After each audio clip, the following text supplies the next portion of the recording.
Rishad Hossain champions ট্রফিতে বাংলাদেশের game changer.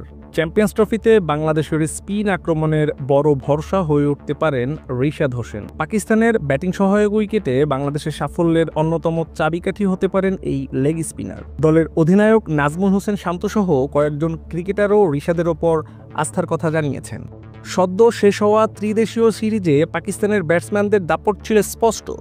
4 ম্যাচের 8 ইনিংসের মধ্যে 5 ইনিংসই 300 বা তার বেশি রান উঠেছে। পাকিস্তান তো এক ম্যাচেই 352 রান তাড়া করেও জিতেছে। এমন উইকেটে উইকেট নেওয়ার সামর্থ্যই পারে ম্যাচের পার্থক্য গড়ে দিতে, আর সেই দায়িত্বটাই কাঁধে তুলে নিতে পারেন রিশাদ। আইসিসির এক ভিডিওতে নাজমুল হোসেন বলেছেন, রিশাদ ভালো বোলিং করলে আমরা ভালো অবস্থানে থাকব, কারণ আমরা জানি পাকিস্তানের উইকেট কতটা ভালো। এই টুর্নামেন্টে রেস্ট স্পিনাররা বেশি গুরুত্বপূর্ণ। তানজিম হাসান সাকিব মনে করেন ব্যাটিংয়েও গুরুত্বপূর্ণ ভূমিকা রাখতে পারেন রিশাদ। তিনি বলেন, রিশাদ বল হাতে সবসময় ব্রেক থ্রু এনে দেয়, আবার ব্যাটিংয়েও যখন প্রয়োজন তখন রান করে। আর সৌম্য সরকার সরাসরি বলেছেন, রেস্ট স্পিনাররা গেম চেঞ্জার। রিশাদের দিকে আমরা তাকিয়ে আছি। 2024 টি-20 বিশ্বকাপে 14 উইকেট নিয়ে রিশাদ নিজের সামর্থ্যের প্রমাণ দিয়েছেন। তবে এবার চ্যালেঞ্জ ভিন্ন, সংস্করণ ভিন্ন, উইকেটও ভিন্ন।